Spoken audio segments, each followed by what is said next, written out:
Chennai encounter 50 சங்கிலி திருட்டில் தொடர்புடைய குற்றவாளி சுட்டுக் கொலை. சென்னையில் நடுக்கம். காவலர்களுடன் மோதலுக்கு வந்து குற்றவாளி சுட்டுக் கொலை.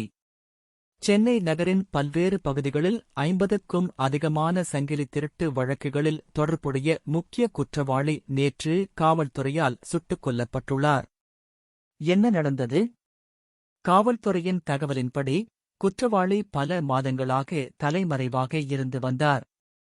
சமீபத்தில் அவரது இருப்பிடம் குறித்த ரகசிய தகவலை அடிப்படையாகக் கொண்டு சென்னை போலீஸ் அவரை கைது செய்ய முயன்றது. ஆனால் அவர் தப்பிக்க முயன்று காவலர்களின் மீது தாக்குதல் நடத்தினார்.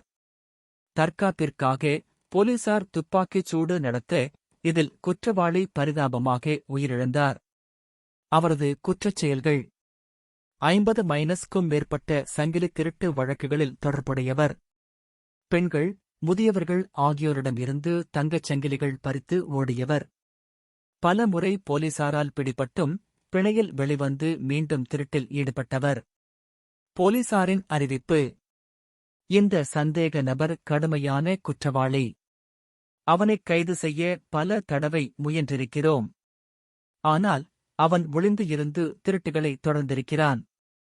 இன்று போலீசாரை தாக்க முயன்றபோது எங்கள் பாதுகாப்பிற்காகவே எடுத்துக்கொண்ட நடவடிக்கையால் உயிரிழந்தான் என்று அதிகாரிகள் தெரிவித்துள்ளனர்.